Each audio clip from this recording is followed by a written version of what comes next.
കേറി വന്ന് മക്കളെ പോകിച്ചാലും അമ്മയും കൂടി കൂടെ കൊടുക്കും എടുത്തോണ്ട് പോയിക്കോ എന്ന് പറഞ്ഞിട്ട്. അല്ലാതെ തിരിഞ്ഞു നിന്ന് നീ ഒന്നും ചോദിക്കുമോ? നീയൊക്കെ തിരിഞ്ഞു നിന്ന് ചോദിക്കാത്തത് കൊണ്ടാണ് ആ വിവരം കെട്ടവന്മാരെ ഇവന്മാരെ ലോകം മുഴുവനും പിടിച്ചടക്കുന്ന രീതിയിൽ വളർന്ന് പന്തലിച്ചെന്നുള്ളത് ഇനിയെങ്കിലും മനസ്സിലാക്കുക. ഇത് റീന അലക്സിനുള്ള മറുപടിയല്ല. അവർക്ക് മറുപടി പറയാനും മാത്രം നമ്മുടെ സ്വബോധം നഷ്ടപ്പെട്ടിട്ടുമില്ല. ഇത് എന്നെ കേട്ടുകൊണ്ടിരിക്കുന്ന എൻ്റെ പ്രിയപ്പെട്ട പ്രേക്ഷകർ, അതിൽ ഇസ്ലാം അനുകൂലികളുണ്ട്, പ്രതികൂലികളുണ്ട്. ആരുമാകട്ടെ, കാര്യങ്ങളെ നിഷ്പക്ഷമായി ചിന്തിക്കുന്ന ആളുകൾക്ക് ചുരുങ്ങിയ വാചകത്തിൽ 1-2 ക്ലിപ്പിൻ്റെ അകമ്പടിയോടുകൂടി എന്താണ് ഇസ്ലാമെന്ന് ഞാൻ നിങ്ങൾക്ക് പറഞ്ഞു തരികയാണ്. ഞാൻ ആ പറയുന്നത് തെറ്റാണെങ്കിൽ നിങ്ങൾക്ക് എന്നെ തിരുത്താം. നിങ്ങളെല്ലാവരും ഞാൻ സ്വാഗതം ചെയ്യുന്നു. ഒരു 3-4 മിനിറ്റ് എനിക്ക് വേണ്ടി നിങ്ങൾ തരണം. ബാക്കി നിങ്ങൾ കേൾക്കും. നിങ്ങൾ കൊടുക്കത്തില്ല, നിങ്ങൾ കൂട്ടിക്കൊടുപ്പുകാരന്മാരല്ലേ. അമ്മയെ ചോദിച്ച കൂട്ടത്തില് എന്തുവാ വസ്ത്രം ചോദിക്കുന്നതിനും പുതപ്പ് കൊടുക്കണമെന്ന് പഠിപ്പിച്ചു വെച്ചിരിക്കുന്നത് കൊണ്ട് തന്നെ അമ്മയെ ചോദിച്ചാൽ മോളെയും കൂടി കൊടുക്കുന്ന ആൾക്കാരല്ലേ ക്രിസ്ത്യാനി കുറെ കൂതറകള്. ഓടി ഓടി വാ കൊതമത് ഗോയാസേ യെരുശലേമിന്നും മടിയും വാങ്ങി ഓട് ഗോയാസേ. ഇങ്ങനെ നിങ്ങൾ വരിയായിട്ട് കൊതം മണത്തിക്കൊണ്ടിരിക്കുന്ന സമയത്ത് ഒരുത്തൻ നല്ല കാര്യമായിട്ടൊരു വളി വിട്ടാൽ എങ്ങനെ ഇരിക്കുമെന്ന് ഭാവന. അതുകൊണ്ടാ പറയുന്നത് നിങ്ങൾ വളി വിടരുത്, ഹറാമാണ്. ഇനി ഹല്ലേലൂയ എന്ന് പറയുന്ന ഒരു ക്രിസ്ത്യൻ ചാനലിൽ ലോകത്ത് ഏറ്റവും വേഗത്തിൽ വളരുന്ന മതവിശ്വാസത്തെക്കുറിച്ച് അദ്ദേഹം നടന്ന പരാമർശം കൂടി നിങ്ങളൊന്ന് കാണും. നിലവിലും ക്രിസ്തുമതമാണ് ലോകത്തിലെ ഏറ്റവും വലിയ മതമെങ്കിലും ലോക ജനസംഖ്യയിൽ ക്രിസ്തുമതത്തെ ഇസ്ലാം മതം മറികടക്കാനുള്ള സാധ്യതയുണ്ടെന്ന് പ്യൂ റിസർച്ച് ചൂണ്ടിക്കാണിക്കുന്നു. 2070 ലോക ജനസംഖ്യയിൽ ഇസ്ലാം മതം ഒന്നാമതെത്തും എന്നുള്ളതാണ് പ്യൂ റിസർച്ച് പറയുന്നത്. ഇനി മുസ്ലിങ്ങളുടെ ഈ അതിവേഗ വളർച്ചയ്ക്ക് എന്തൊക്കെയാണ് കാരണം? ഒരു ചെറിയ വിഭാഗം ആളുകൾ മുസ്ലിം മതത്തിലേക്ക് മതം മാറി ചെല്ലുന്നുണ്ട് എന്നുള്ളതും യാഥാർത്ഥ്യമാണ്. ആദ്യത്തെ 2 വീഡിയോ നിങ്ങൾ സശ്രദ്ധം വീക്ഷിച്ചിട്ടുണ്ടല്ലേ? ആദ്യത്തെ അശ്ലീലം പറഞ്ഞുകൊണ്ട്, ആക്ഷേപം പറഞ്ഞുകൊണ്ട്, ഒരു കുടുംബത്തിന് ഒന്നിച്ചിരുന്ന് കുട്ടികളോടൊപ്പം കാണാൻ പറ്റാത്ത തരത്തിലുള്ള ഭാഷാപ്രയോഗം കൊണ്ട് ക്രൈസ്തവ വിശ്വാസത്തിന് വേണ്ടി സംസാരിക്കുന്ന ഒരു പെണ്ണിൻ്റെ സംസാരമാണ് നിങ്ങൾ കണ്ടത്. നിങ്ങൾക്ക് തന്നെ മനസ്സിലായത് കേട്ടിരിക്കാൻ അറപ്പുളവാക്കുന്നുണ്ടല്ലേ ആ ഭാഷ പ്രയോഗങ്ങൾ, അല്ലേ? നമുക്ക് വിയോജിപ്പുള്ളൊരു സമൂഹത്തെ നമ്മൾ വിമർശിക്കുമ്പോഴും മാന്യമായ ഭാഷ പ്രയോഗിച്ചുകൊണ്ടാണ് നമ്മൾ വിമർശിക്കേണ്ടത്. അതാണല്ലോ വിശ്വാസം നമ്മളിൽ തീർക്കേണ്ട പരിവർത്തനം. ഇല്ലെങ്കിൽ പിന്നെ അതിന് മതവിശ്വാസമല്ല പറയുക, ആനക്ക് പൊട്ടുന്ന മതവും നമ്മൾ പറയുക. ആ മത ഇളക്കം നമ്മൾ കണ്ടു. അതായത് ഇസ്ലാമിനോട് വിയോജിക്കുമ്പോഴും തൻ്റെ വിശ്വാസം മഹത്തരമാണെന്ന് പറയുന്ന ഒരാളുടെ വായിൽ നിന്ന് വരുന്ന ഭാഷാപ്രയോഗങ്ങളാണ്.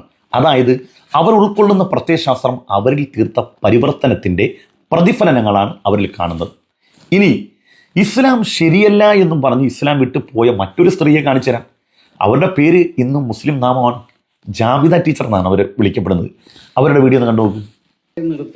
അതായത് നമ്മുടെ നബി പഠിപ്പിക്കാത്ത, നബി കളിക്കാത്ത ഒരു സൂമ്പ നമുക്കും വേണ്ട. ഏറ്റവും പ്രിയപ്പെട്ട 3 കളികളുണ്ട്, ബാത്തിലല്ല. ആ കളി സ്കൂളിൽ ഇപ്പൊ പഠിപ്പിക്കാൻ പറ്റുമോ ഉസ്താദേ? ഈ 2 സ്ത്രീകളുടെ വീഡിയോ നിങ്ങൾക്ക് കുടുംബസമേതം ഇരുന്ന് കേൾക്കാൻ പറ്റത്തില്ല, നിങ്ങൾക്ക് തന്നെ മനസ്സിലായിട്ടുണ്ട് അവരുടെ ഭാഷാ പ്രയോഗം. ഇതിൽ ആദ്യത്തെ ആൾ റീന അലക്സ്, അവർ ജന്മസിദ്ധമായി തന്നെ അവർ ഇസ്ലാം വിമർശകയാണ്. രണ്ടാമത്തെ ആൾ ഇസ്ലാമിൻ്റെ അകത്തുണ്ടായതായിരുന്നു. പിന്നീട് ഏറ്റവും നല്ല ജീവിതോപാധി എന്നുള്ളത് ഇസ്ലാം വിമർശനമാണെന്ന് മനസ്സിലാക്കി ആ രംഗത്തേക്ക് മാറിയാലാണ്. അവരുടെ ഭാഷാ പ്രയോഗവും, അതായത് ഇവർ 2 പേരിലും ഇവരുടെ പ്രത്യയശാസ്ത്രം ഉണ്ടാക്കിയ പരിവർത്തനത്തിൻ്റെ പ്രതിഫലനമാണ് നിങ്ങൾ കണ്ടത്.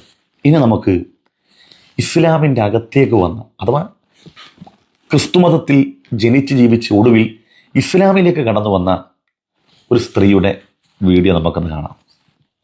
അസ്സലാമു അലൈക്കും വറഹ്മത്തുള്ളാഹി വബറകാതുഹു. എൻ്റെ പേര് ബിജി തോമസ് എന്നായിരുന്നു. ഇപ്പോൾ ആസിയ മറിയം എന്നുള്ള പേര് സ്വീകരിക്കാൻ അതിനുള്ള പ്രോസസ്സ് നടക്കുന്നു. അപ്പോൾ ആദ്യം ഞാൻ ക്രിസ്ത്യനായിട്ട് ഒരു 53 വർഷം മുമ്പ് ഹൈറേഞ്ചിലെ ഇടുക്കി ജില്ലയിലെ കുമളി എന്ന സ്ഥലത്ത് ഒരു കത്തോലിക്ക കുടുംബത്തിൽ ജനിച്ചു. അതിനെപ്പറ്റി ഒന്ന് സംസാരിക്കണം എന്ന് എനിക്ക് തോന്നി, അതൊന്ന് ഷെയർ ചെയ്യണമെന്ന് തോന്നി. അതുകൊണ്ടാണ് ഞാൻ ഇപ്പോൾ ഈ വീഡിയോ എടുക്കുന്നത്. എൻ്റെ പേര് മെഹദിയ മറിയം മാത്യു. ഞാനൊരു റിവേർട്ടാണ്. പണ്ട് എൻ്റെ പേര് മെർലിൻ മാത്യു എന്നായിരുന്നു. ഞാനൊരു ക്രിസ്ത്യാനിയായിരുന്നു. I became Muslim in my early 20s and I was introduced to another revert by a friend at college, and that revert and we ended up getting married, alhamdulillah. And alhamdulillahi rabbil alameen, Allah blessed us with 5 children and he blessed us with 7. അപ്പോൾ ഇസ്ലാമിലേക്ക് കടന്നു വന്ന ഒരു സഹോദരിയുടെ ഇസ്ലാം അവരിൽ തീർത്ത പരിവർത്തനത്തിൻ്റെ പ്രതിഫലനം എന്നോളം അവരെ വായിൽ നിന്ന് വരുന്ന വർത്തമാനങ്ങൾ നിങ്ങൾ കുടുംബസമേതം ഇരുന്ന് കേൾക്കാല്ലേ? എവിടെങ്കിലും അശ്ലീല പ്രയോഗം, മോശമായ പ്രയോഗം, ദ്വയാർത്ഥം ഒന്നുമില്ലല്ലോ.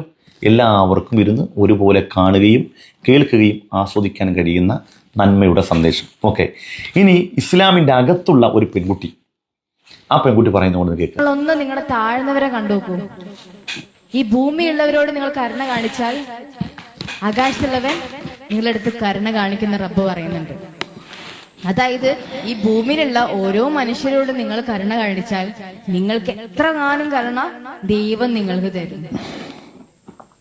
അപ്പൊ എന്ത് ചെയ്യാ, മക്കളെ സ്നേഹിക്കാൻ പഠിപ്പിക്കുക, സിമ്പിളായിട്ട്. അപ്പം ഇസ്ലാമിൻ്റെ അകത്തുള്ള പെൺകുട്ടിയുടെ വാക്ക് നിങ്ങൾ കേട്ടു. ഇത് നിങ്ങൾക്ക് കുടുംബസമേതം ഇരുന്ന് കേൾക്കാം. എന്തെങ്കിലും പ്രശ്നമുണ്ടോ? അശ്ലീലം, ദ്വയാർത്ഥം ഒന്നുമില്ല.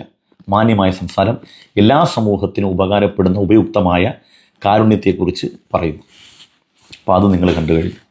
ഇനി ഇസ്ലാം വിട്ട് ഇസ്ലാമിൻ്റെ പുറത്തേക്ക് പോയി ഇസ്ലാം വിമർശകനായ ഒരു വ്യക്തിയെ നിങ്ങൾക്ക് ഞാൻ കാണിച്ചു തരികയാണ്. അദ്ദേഹത്തിൻ്റെ ഭാഷാപ്രയോഗം നോക്കൂ.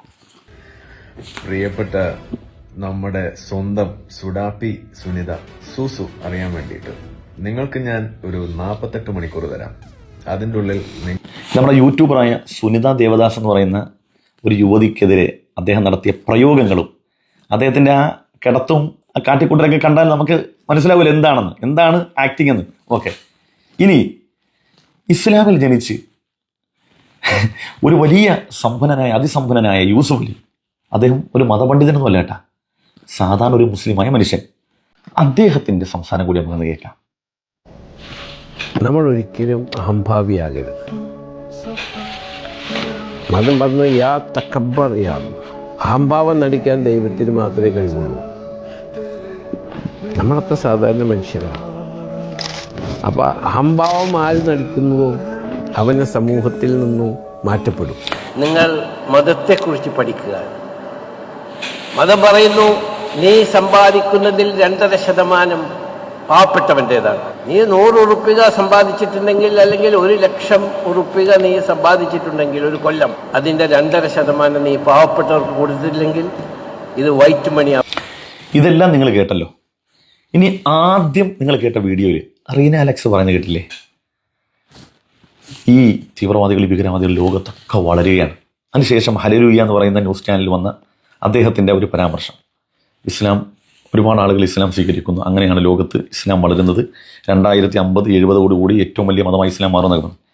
എന്തുകൊണ്ടാണ് ഇന്ന് ആ ചോദ്യത്തിന് ഉത്തരം കാണുക എന്നുള്ളതാണ് ഞാനിവിടെ ഈ വീഡിയോ കൊണ്ട് ലക്ഷ്യമാക്കിയത്. അതായത് ബഹുമാനപ്പെട്ട ജവഹർലാൽ നെഹ്റു പറയുന്ന ഒരു പ്രയോഗമുണ്ട്. ഈ മതം എന്നതിന് ഒരു മനുഷ്യനിൽ പരിവർത്തനം തീർക്കാൻ കഴിയുന്ന, ഒരു മനുഷ്യനെ നന്നാക്കാൻ കഴിയുന്ന എന്താണോ ആ ടൂള്, അതാണ് മതം എന്നുള്ളത്. ഒരു മനുഷ്യനെ നന്നാക്കാൻ കഴിയാത്ത സാധനം അതിന് മതമെന്നല്ല, അതിന് ആരൊക്കെ പൊട്ടുന്ന മതമെന്നാണ് പറയേണ്ടത്. അങ്ങനെ നന്മയും സ്നേഹവും സത്യവും എവിടെയാണുള്ളത്, ചക്കരയിലേക്ക് ഈച്ച വന്ന് പൊതിയുന്നത് പോലെ അതിലേക്ക് ജനങ്ങൾ അടുക്കും. നിങ്ങൾക്ക് ഇക്കാലം അത്രയും നിങ്ങളൊക്കെ വീഡിയോ ചെയ്തല്ലോ, ഒരു നല്ല വാക്ക്, അവനവൻ്റെ ഗ്രന്ഥത്തിലുള്ള ഒരു നന്മയുടെ വാക്ക് സമൂഹത്തിൽ പറയാനും പഠിപ്പിക്കാനും കഴിഞ്ഞു? ഇല്ല. മറിച്ച് എന്താ ചെയ്തത്? ലോകം മുഴുവനും ഒരു മതത്തെ തീവ്രവാദവും ഭീകരവാദവും ആക്കാൻ വേണ്ടി ഒരുപാട് എഫോർട്ട് എടുത്തു, ഒരുപാട് സമയം ചെലവഴിച്ചു. അങ്ങനെ വന്നപ്പോൾ ഇപ്പോൾ ബ്രിട്ടനിലുള്ള അവസ്ഥ എന്താണ്? ബ്രിട്ടനിൽ ക്രൈസ്തവ ദേവാലയങ്ങളടക്കം ഇന്ന് ആരാധിച്ച ദേവാലയം പിറ്റേ ദിവസം എന്തായി തീരുന്നു എന്ന് നിങ്ങൾ ഗൂഗിളിലൊക്കെ ഒന്ന് സെർച്ച് ചെയ്താൽ മതി. അത് ക്രൈസ്തവ ചാനൽ അടക്കം ഞാൻ ആ ന്യൂസ് കണ്ടതാണ്. ഞാൻ പറയുന്നത് കൊണ്ടല്ല, എന്നെ കേട്ടുകൊണ്ടിരിക്കുന്ന ക്രൈസ്തവ സഹോദരങ്ങൾക്ക് വേദനിക്കാൻ പാടില്ല, അത്തരം ഭാഷാ പ്രയോഗം വേണ്ടെന്ന് വിചാരിച്ചിട്ടാണ്. എങ്ങനെയാണ് ഇത്തരമൊരു കമ്മ്യൂണിറ്റിക്ക് ഇത്തരമൊരു മാർഗഭ്രമം സംഭവിക്കുന്നതെന്ന് അവരവർ ചിന്തിക്കുക.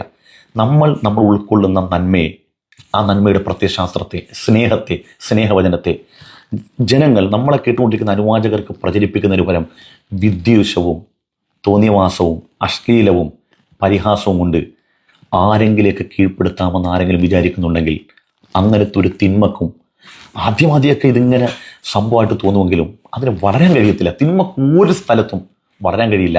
താൽക്കാലികമായ ഒരു മേൽക്കോയ്മ ഉണ്ടാവും, പക്ഷേ അത് അവസാനം അസ്ഥിവാരം വരെ തോണ്ടി പോകുന്നുള്ളതാണ്. ഇത് നിങ്ങൾക്ക് മനസ്സിലാക്കി തരാൻ വേണ്ടിയാണ്. നിങ്ങൾ തീവ്രവാദം ഭീകരവാദം എന്ന് പറയുന്നൊരു പ്രത്യയശാസ്ത്രം ലോകത്ത് എങ്ങനെയാണ് ഇത്രയും അധികം ജനങ്ങളിലേക്ക്, അവരെ ഹൃദയത്തിലേക്ക് സ്വാധീനം ചെലുത്തുന്നതിൻ്റെ ഏറ്റവും വലിയ പ്രത്യക്ഷടയാളം ഞാൻ കാണുന്നതാണ്. തോന്നിവാസവും അശ്ലീലവും ഒക്കെ പറഞ്ഞുകൊണ്ട് ഒരാൾക്കും ഒരാശയത്തെയും സമൂഹത്തിന് മുമ്പിൽ പ്രചരിപ്പിക്കാൻ കഴിയത്തില്ല. നന്മയ്ക്കേ കഴിയൂ. ഒരു നല്ല വിശ്വാസത്തിനും നന്മയുടെ വിശ്വാസത്തിനും ശരിയുടെ പ്രത്യയശാസ്ത്രത്തിനുമേ മനുഷ്യനെ നന്നാക്കാൻ കഴിയൂ.